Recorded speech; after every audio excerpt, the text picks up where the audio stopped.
There's very little I can do for him now, Mrs. Hill. He's very weak. Oh, dear. Is there no hope? I'm afraid not. It's more a matter of hours rather than days now. Does Mr. Anthony have any relatives?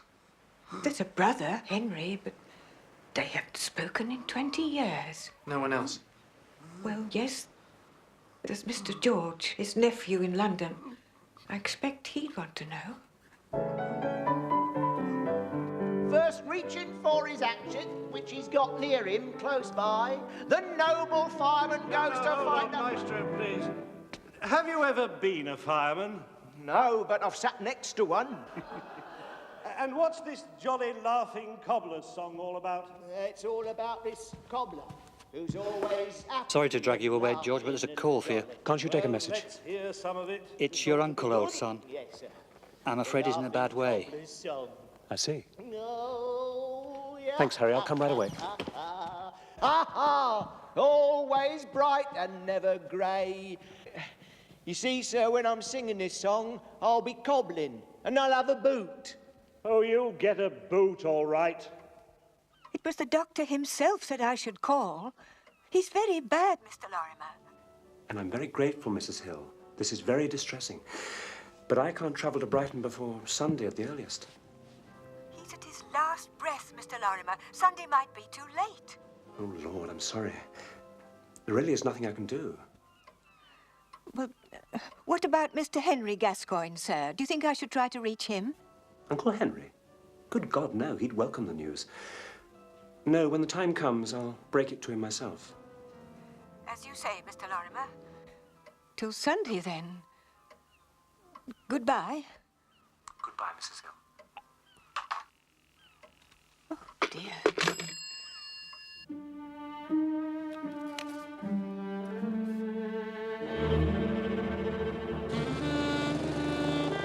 Following England's defeat in the first test at Trent Bridge, the selectors have made two changes. R.A.S. Wyatt returns to captain's side and Bill Bowes has preferred to neutral. The team is Walter, Sutcliffe, Hammond, Hendon, Wyatt... The English enigma. Feely, Verity, Farnes and Bowes. I know not of any other game where even the players are unsure of the rules. Thank you, Miss Lemon. Aussies are one up already. You can bet the Don will be looking for 3 figures at the hallowed ground. Hastings, I have no time for this Don and his crusade at the hallowed ground. I have a dinner engagement with my dentist. Your dentist? Positively morbid. But you're always trying to avoid him. Not at all. Off duty, he's quite charming. Besides, he likes to see the end product at work. For England, Bowes and Farnes, who returned to excellent figures with 5 for 102.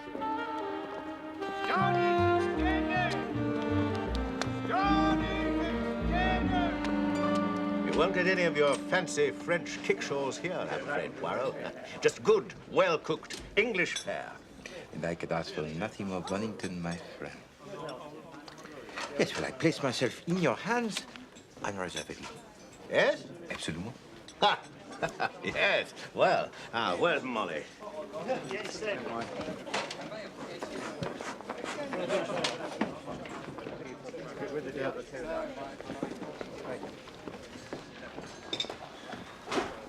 Good evening, sir. Molly. Now, what speciality have you for us this evening?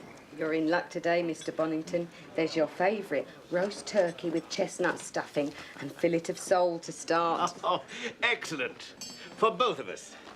Now, here is a girl who knows exactly what I like, Poirot. Well, I ought to know by now, sir, I'm sure. Do people always like the same thing? Mostly, sir. Though I'll tell you something odd. You see old Mr. Gascoigne sitting on his own over there? I'd say he'd been eating here since the old Queen died.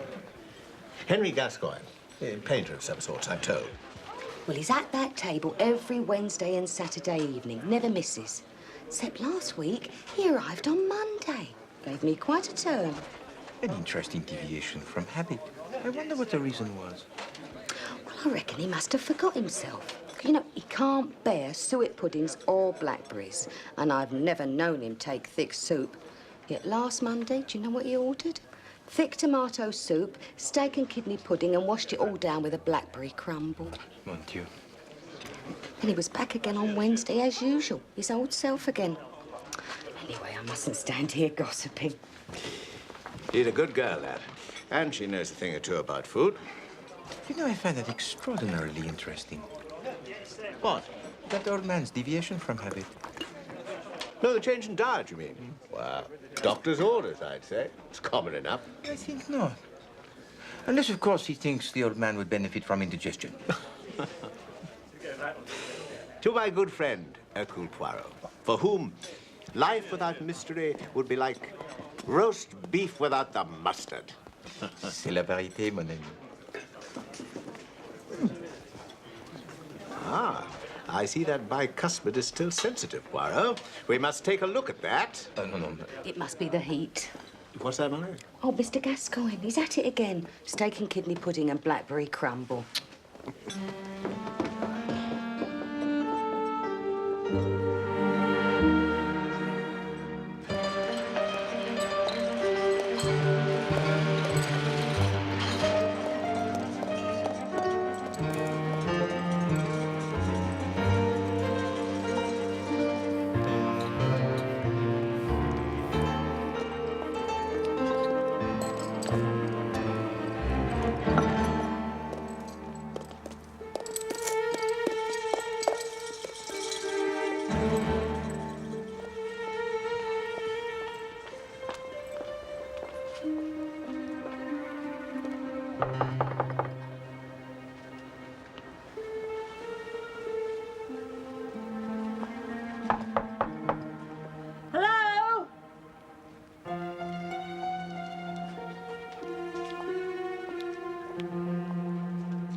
Been out here for 3 days. Dirty old devil.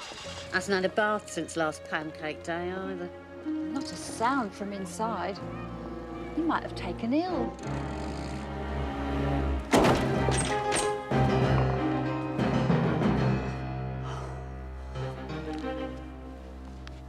Cold as ice.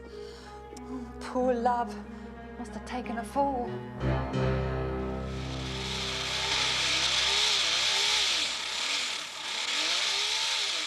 Here's a funny thing, Poirot. Remember that old fellow we saw at Bishop's the other night? The one that Molly remarked on, about how he changed his diet. Try not to talk. Well, I'm afraid he's eaten his last blackberry crumble. Poor old chap's kicked the bucket. Seems when he got home that night, he fell down the stairs of his lodgings.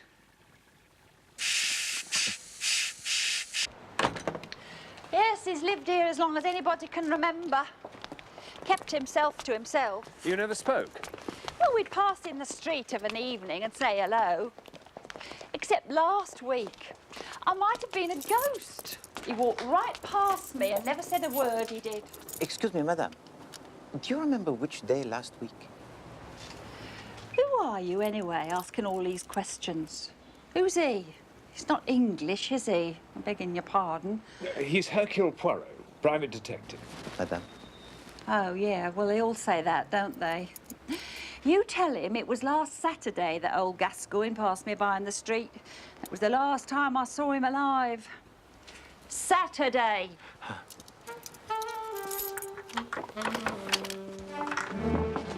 He was lying just here in his dressing gown and slippers.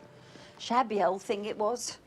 Wouldn't surprise me if he didn't trip over the cord or something. Tripped over the cord. Yes, thank you, madame. And then you called the police? Yes. They just wrapped his body up in a blanket and carried it out. Didn't pay much attention to anything else. Poor old devil. Did Monsieur Gascoigne receive many visitors, madame? Only his model. He was an artist, you see. Ah. She's up there now. Thank you, Madame Molly.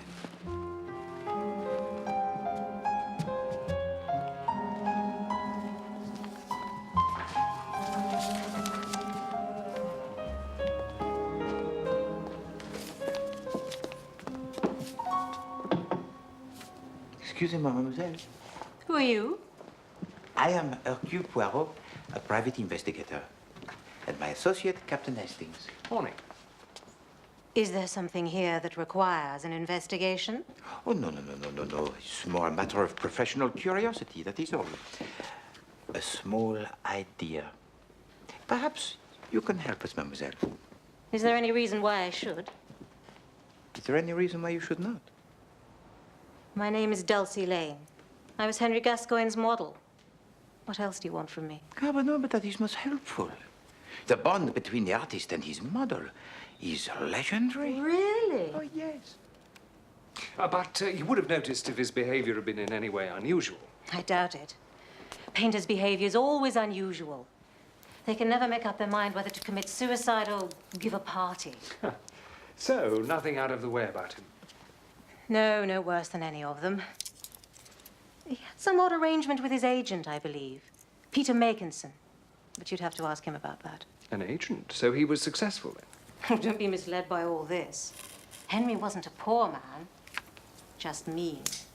Did he have a family? No, there was a nephew that he mentioned from time to time, a music hall man. There was a brother, too, somewhere or other. Anthony. Yes, Anthony. But there'd been a falling out between them. He certainly never spoke of the man like a brother. Here. Remarkable likeness. They could have been twins. Yes. 2 pins in a pot. This small idea of yours. What is it? Oh, it's simply a notion. I saw Monsieur Gascoigne on the evening of his death. I was told that his behavior had recently been, how do you say, uncharacteristic? But more than that, the mantle of life should fit like a well-tailored suit of clothes, no? But he did not hang so well on that old man in the restaurant. You see, mademoiselle, I cannot accept that the fall of Monsieur Gascoigne was accidental.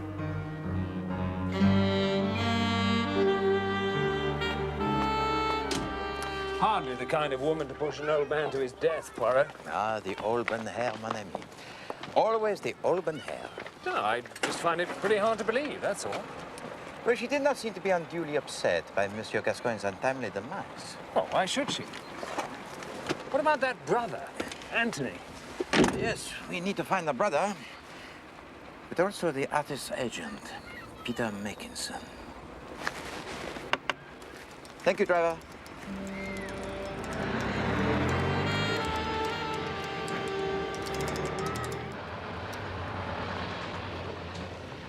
This is where the future of criminal investigation lies. Our new forensic division, the most advanced in the world. It won't be long before the likes of you and me will be gone forever, cast onto the scrap heap of life like so much scrap. And you think there is nothing to save us? Not even all those little grey cells of yours, Gascoigne H. We'll all be extinct, Poirot. Dinosaurs. Henry Gascoigne, 68 years of age, artist by profession. What's your interest in this, Poirot? Oh, he was an acquaintance of a friend of mine, and I merely wished to put his mind at rest. Died from a broken neck caused by a fall down the stairs. Apparently he was a recluse, bit of an eccentric. None of the neighbours can remember seeing any visitors that evening or the following morning. That evening? The estimated time of death was at or around 9:30 p.m. on Saturday, June the 16th. It's remarkable. Your forensic division is very precise, huh? Well, no. There was a letter in the old boy's dressing gown pocket. It was posted that morning in West 1 and arrived by the 9:30 delivery that evening. He must have gone down to collect it and fallen on his way back upstairs. I see. May I see this letter? The pathologist still got it with all Gascoigne's clothes. Perhaps you remember who might have sent it? No, I don't. It was harmless enough. Of course. Who was the pathologist, did you say? I didn't. You take it from me, Poirot. This case is closed.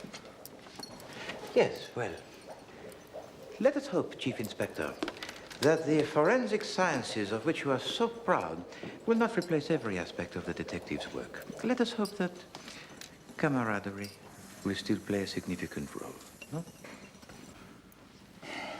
His name's Cutter. I'd better telephone him to make sure he knows what to expect. You see, Chief Inspector, we are still very far from being the species extinct. Au revoir, mon ami.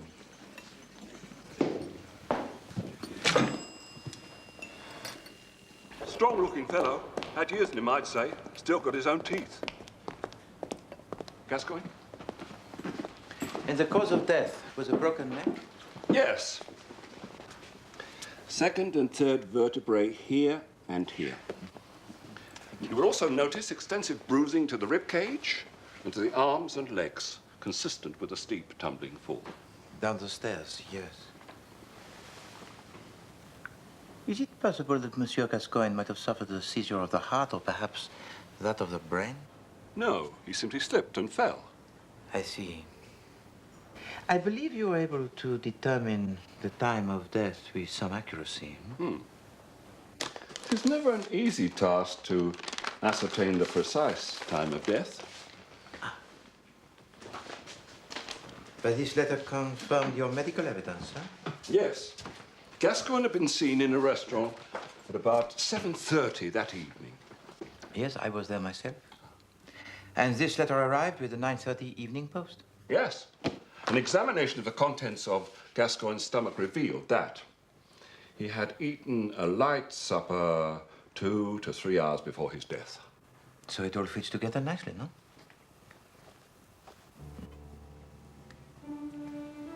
May I please borrow this letter, monsieur? Well, I'm sure you can be entrusted with its safekeeping, Mr. Poirot. Of course. Are you sitting down, Hastings? Yes, yes, I am. Very good. I'm coming. Oh, fine, fine. Now, Hastings, this is a recipe of my mother. Rabbit, cooked in the style of Liège. Well, I bet it's better than rabbit cooked in the style of Hastings. Yes, that is quite funny, Hastings. However, when you are grown up, you will find that food is not really the subject suitable for the humor. There. Smells delicious. Bon. The aroma is the most important ingredient in any dish. No, Hastings. Use your spoon. That is the Liège way. To use the knife is an insult to the cook. It implies the meaty stuff.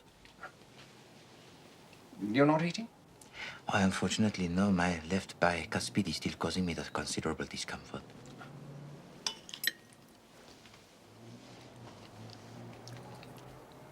Is it good, Hastings? Please, do not be stinting with your praise. Oh, it's wonderful.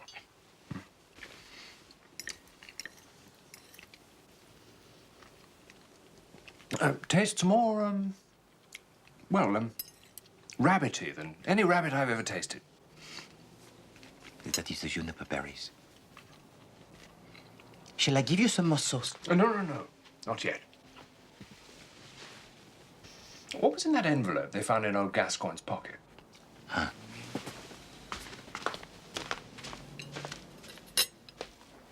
You are invited to a preview of contemporary European paintings recently acquired by the Farringdon Gallery. This may be both informative and pleasurable, Hastings. And it's tomorrow.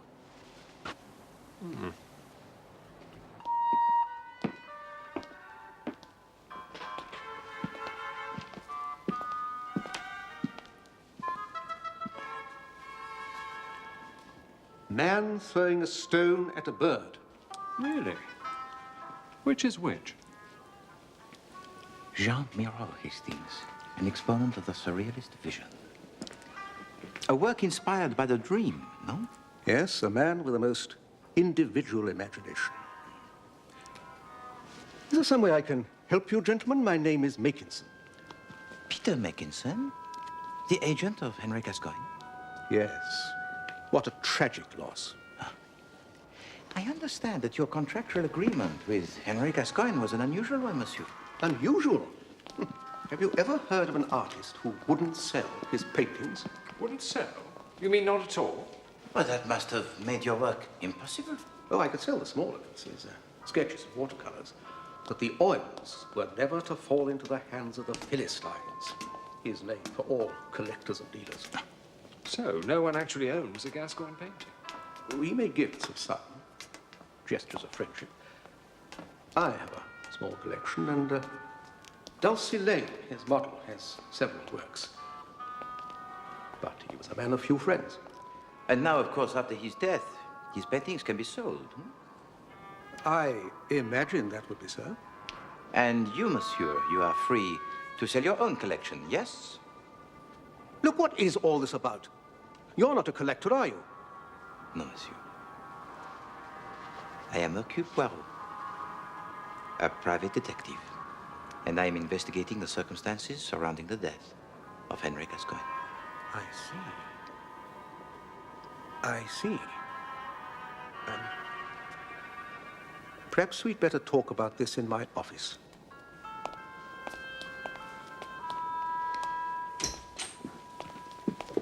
Gentlemen? Thank you.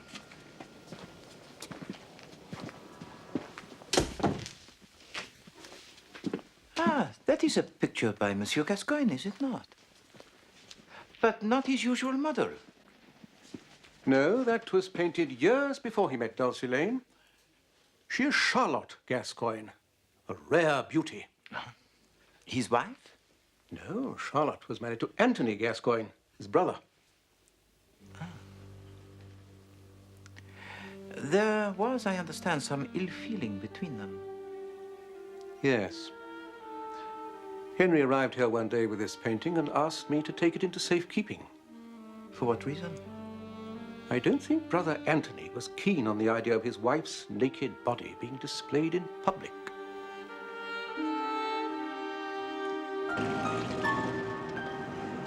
You know, the way I see it, Poirot, everyone stands to benefit from the old boy's death. Indeed, mon ami. His work was in demand, but unobtainable. His death will create much attention. Probably push the prices through the roof. Yes. Whoever is fortunate enough to own an original Gascoigne can expect to feather the nest, including Mackinson and Mademoiselle Dulcie Lane. Unbelievable. No, mon ami. Even the closest acquaintances could be tempted. Well, they could have played for lunch. Lunch? England won the toss, went into bat, Sutcliffe and Hammond were back in the pavilion before lunch. 78 for 2 at the end of the opening session. Chipperfield trapped them both. Lunch? Of course, Hastings, lunch. Don't you see? See what, Owen?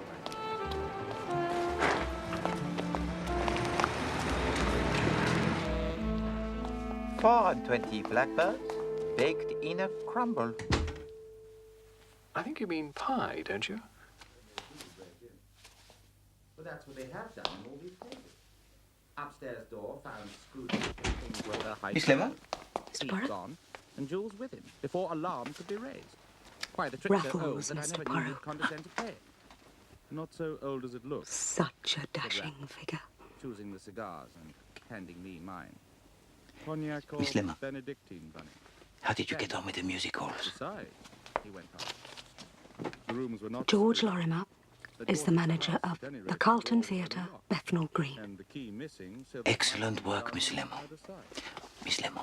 But that was where he left his red Back to lamp. Monsieur Raffles. I exclaimed in triumph. But Raffles only shook his head. I don't believe in that rope ladder, Bunny, except as a blind. Well, Hastings, tonight we must visit the theatre. What's all this about blackbirds, Poirot?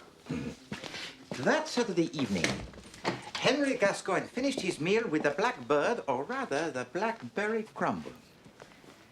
Now, the juice of the blackberry leaves a dark stain, and yet the teeth of Henry Gascoigne were not discolored. I looked most particularly. Oh, then the waitress must have been mistaken. It's easily done, you know.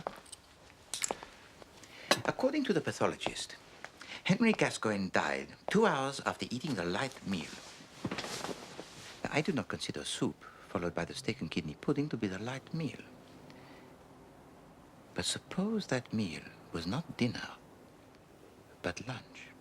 But the old boy was seen at the restaurant at 7:30. You saw him? Yes. But that was not Henry Gascoigne.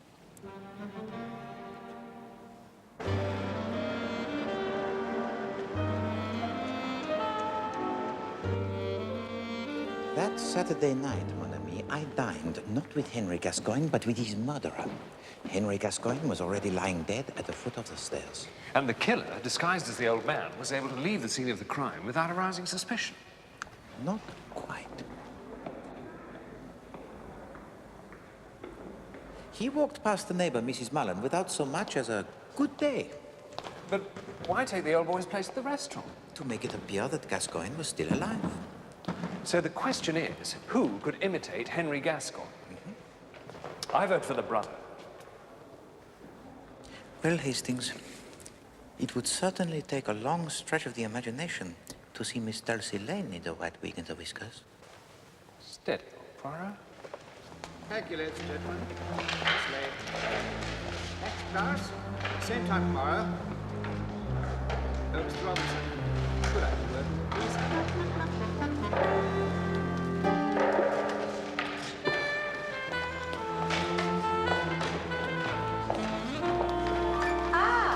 The detectives with a small idea.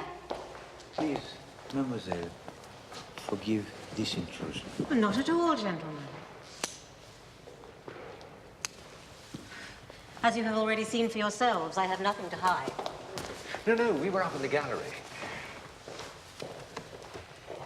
Miss Lane, I am now completely convinced that the death of Henry Gascoigne was deliberately arranged and by someone he knew well. Am I a suspect? I understand Henry Gascoigne gave you a number of paintings. Yes, 4 life studies. So you are aware, no doubt, of their value?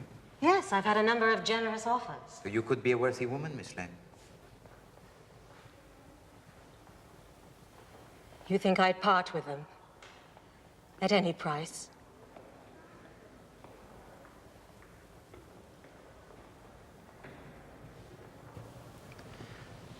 Miss Lane, one final question. Henry Gascoigne's twin brother, Anthony, do you know where he might be found? No, I don't. Perhaps you should ask the nephew.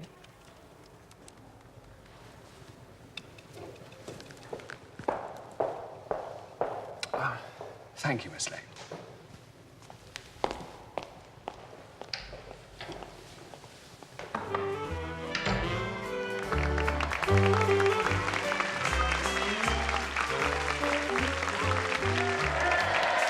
And now, ladies and gentlemen, it gives me great pleasure to introduce Mr. Tommy Pinner.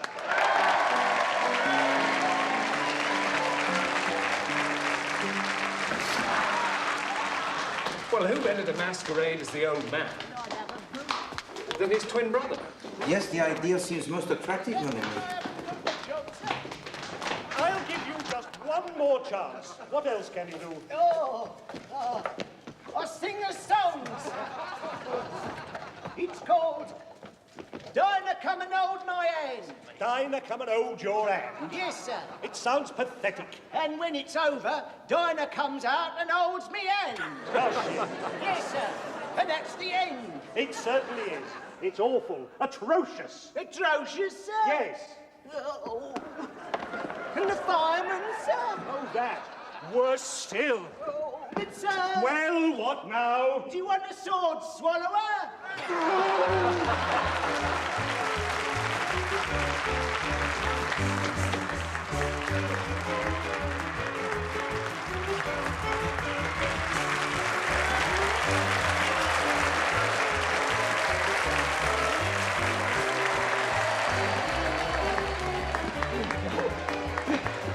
Good ass. Bad ass. Good ass. Hot mouse. I love you. We've got time for a quick comment.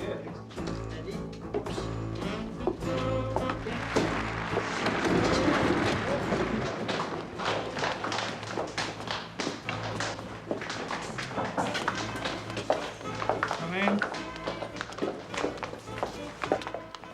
Monsieur Georges Lorimer? No, actually, I'm Harry Clark, George's assistant. He's not here tonight. Ah. Can you tell me where I might find him this evening, monsieur? Well, I'm afraid not. He's out of town. In Brighton, attending to his uncle's funeral arrangements. In Brighton? Yes, is there something wrong? No. C'est difficile, monsieur. You see, we were led to believe that Henry Gascoigne would not be buried until next week, and then here in London. Henry, you've got the wrong chappie. George was talking about his uncle Anthony. Died last week. Anthony? Yes, funeral's tomorrow.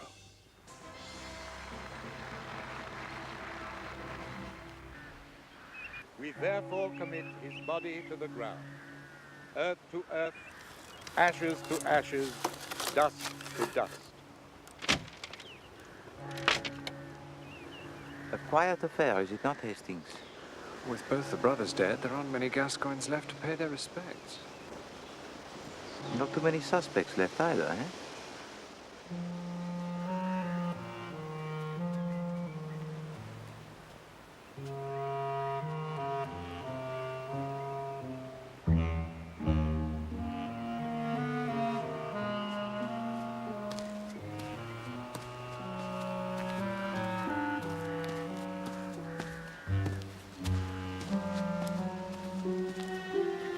I'm Lorimer. George Lorimer, Anthony's nephew. Captain Hastings. Hercule Poirot, monsieur. Poirot? The name is familiar. Should I know you? Perhaps Henry Gascoigne might have mentioned me in passing. Ah, you knew Uncle Henry? I was an acquaintance, but many years ago. I only heard of the double tragedy last evening, and I felt the need to express my condolences to Mrs. Gascoigne and to yourself in person, monsieur. I'm sorry? Mrs. Gascoigne? Yes, the wife of Anthony. Oh, you mean Mrs. Hill, the housekeeper? She looked after him for years. Then Madame Gascoigne? Dead, yes. 10 years now. Marked the beginning of the end for old Anthony. He became a virtual recluse. But listen, I'm being terribly impolite. Why don't you both come back to the house? Oh, there's no wake, you understand. But I'm sure Mrs. Hill will provide us with some refreshment. An offer that is most generous, monsieur. We accept. The least I can do. Thank you. Anyway, I'd like to hear about you and Henry.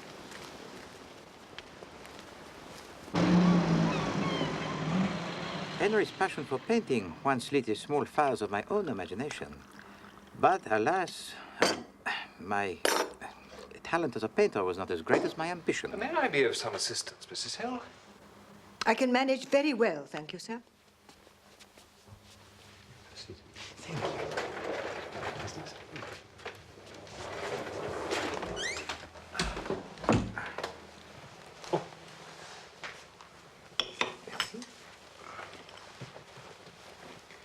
And the two brothers, they were twins? Yes, not identical, but they bore a great resemblance. And also they had together the great rapport, no? Rapport? No, not at all. They hadn't spoken in 20 years. Sacré. What could have caused such disharmony? Well, years ago, Charlotte was Henry's model. But that's too light a word. She was more his inspiration. Ah, the muse. And then along came Anthony and stole the girl's heart. He whisked her away, leaving his brother a broken man. And the wounds from such a battle run deep.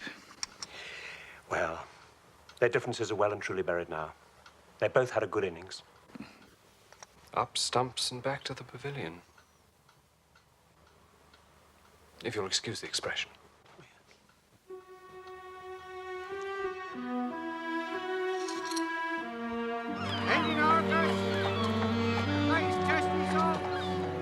A most distressing time for you, madame. Nursemaid and companion I was. Cook and cleaner all those years. And then he goes, just like that. Not a thank you for all my trouble. Not a penny by way of remembrance. Not even a small legacy in the will for your services? There was no will. Leave her up, baby, sir.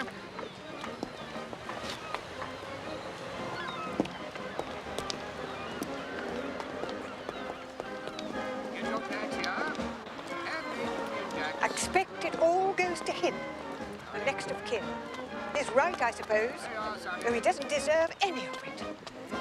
Wouldn't come to see his uncle when he was at his last breath. Thank you so much. Let's get your flags here.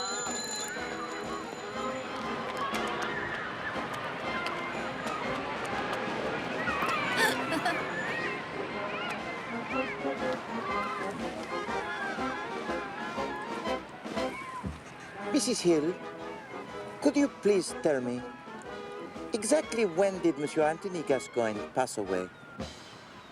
1 in the afternoon, last Friday. There was just me and him at the end.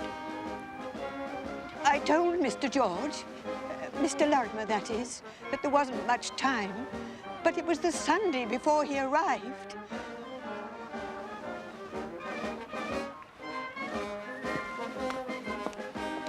By tea on the second day, the Aussies are 63 without loss, chasing England's first innings total of 440.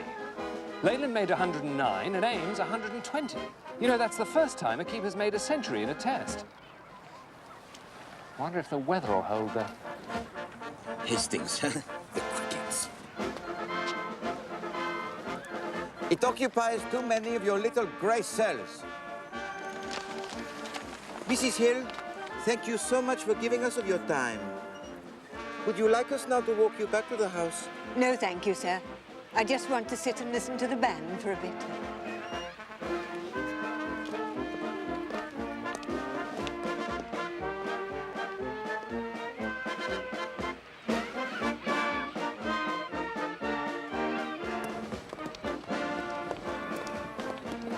Well, that was quite a yarn you were spinning back there, old man. The fires of artistic endeavour. I nearly blushed. Ah, Hastings, you do not understand the finer feelings. But you were lying.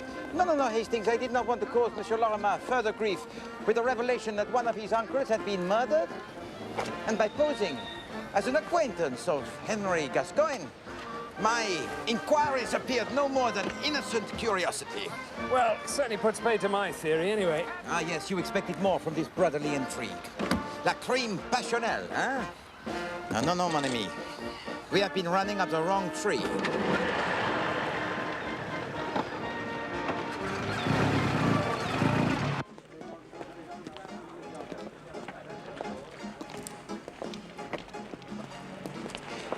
Twice every week, Henry Gascoigne walked from his house here to the bishop's chop house. So he was a man of routine. There would be no variation. Now that Saturday evening, after the impostor had pushed Henry Gascoigne to his death, he would have followed this route as a matter of course. Hastings, where of an evening can a man be seen to enter a place as one character and emerge as another completely different character? Well, if he was a boarding house or a hotel. Without arousing the slightest suspicion? After the masquerade at the restaurant, he'd need to abandon his disguise. He would want to change back into his own clothes in a hurry and secure his alibi. Discretion would be the problem. I think I have seen the answer, mon ami.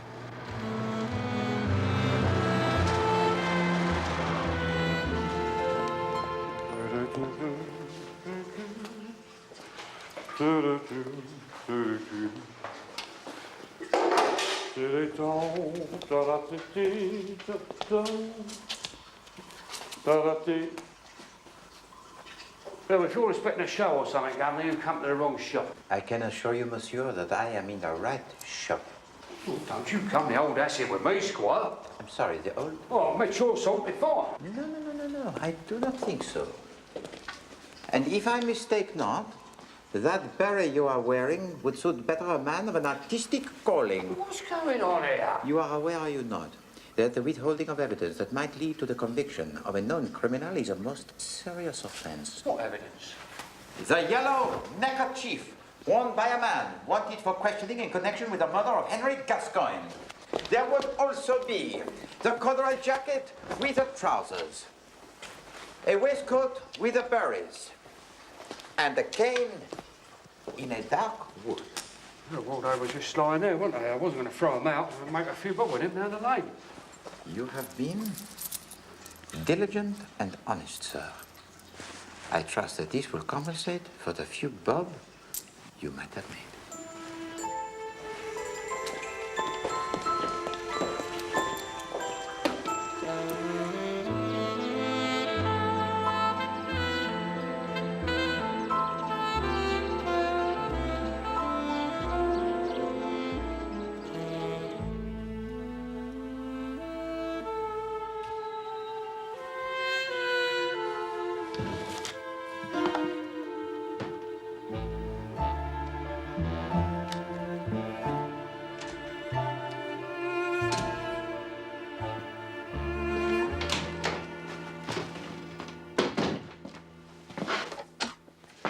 Well, Dulcie Lane was sitting for a life class from 1 until 5 on Saturday afternoon, so we can eliminate her. Oh, yes, Miss Lane is innocent. He's running in now. 1, 2, 3, 4, and his arm goes over. Oh, Darling staggers back in his right foot. Makinson too, I'm afraid. He was in Paris. That brings us back to square one. No, no, mon ami, far from it. We are about to make our final move. Kindly ask Miss Lemon to get me the Chief Inspector Japp on the telephone. A quicker ball this time. Oh, Darling miscues. The ball's in the air, and Sutcliffe's taken it. Simple catch, and Darling is out for naught. That's Verity's third wicket of the morning. Australia now 204 for 4.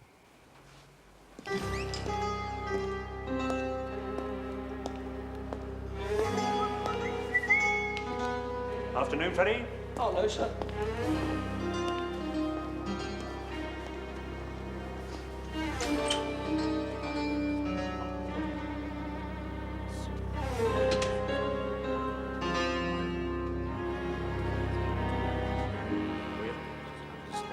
Ah, Monsieur Lorimer, I am so glad. Please, to come up here. Poirot, what's going on? Who are your friends? Captain Hastings, of course, you know. And this is Chief Inspector Japp from Scotland Yard. We have reason to believe, Mr. Lorimer, that your uncle's death was not an accident. Not an accident? Please. This clothing was part of the assassin's disguise. It was discarded close to the bishop's chop house after he had masqueraded as your uncle following the murder. The strands of white hair are from the wig, sir. The darker hairs would be the guilty parties. They should be an easy match. Wigs? Masquerade? Yes, a devious finale to a most sinister plot, monsieur. You see, that Saturday evening, after he had pushed Henry Gascoigne to his death, the assassin searched through the correspondence on his desk. He retrieved this envelope, which he had sent the day before. Now, what could be more innocent than an invitation to an art gallery, eh? However, he had one last artistic task to perform. But he was not a skilled craftsman. Regard? He changed the postmark from the 15th to the 16th and smudged the mark on the blotter to further conceal the forgery. He placed the envelope in your uncle's dressing gown pocket, and then, disguised as the old man, he took his place at the bishop's chop house. And so it appeared that Henry Gascoigne had fallen to his death that Saturday evening, oh yes, but after the 9:30 post had been delivered. Whoever could do such a thing? Oh, well, at first I suspected his colleagues, but they all had the solid alibis. And then naturally I turned my attention towards his family. But Anthony was dead. It appeared that you were the only living relative, and of course you were. And where were you when your uncle was murdered, monsieur? Where was I? Well, I'd have been here at the theatre for the second performance. Of course. Ah, yes, but that would have been a Saturday evening, Mr. Lorimer. Neither the staff nor the artists here can remember seeing you on that Saturday afternoon. At which time I would say you are attending to some business, yes? Yes. The murder of your uncle. You think I killed Henry? This is madness. I had no quarrel with him. After Anthony's death, Henry was the only living relative to stand between you and the Gascoigne estate. This is a lie. A damned lie! We have acquired a sample of typeface from the typewriter in your office, monsieur. I am certain that it will be the perfect match with the address on the envelope. The signature of the murderer.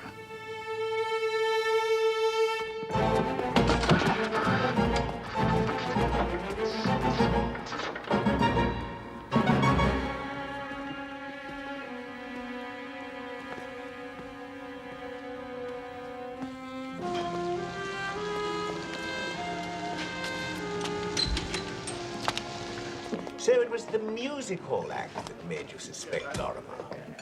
Well, it was a very good impression of an old man, and Lorimer must have seen him many times. Indeed. And Lorimer had been ready for many weeks. And when Mrs. Hill, the housekeeper, telephoned with word of Anthony's imminent death, Lorimer knew that all of Anthony's money would go to Henry Gascoigne because there was no will. But why on earth would Lorimer masquerade as old Gascoigne on the previous Monday night? Dress rehearsal. Had to be sure of the disguise on the night. He nearly got away with it. Yes, but you cannot play Othello simply by blacking your face, eh? You have to think like a Moorish general. And Lorimer's performance was fatally flawed. Hastings, suddenly you look very pale. Are you feeling unwell?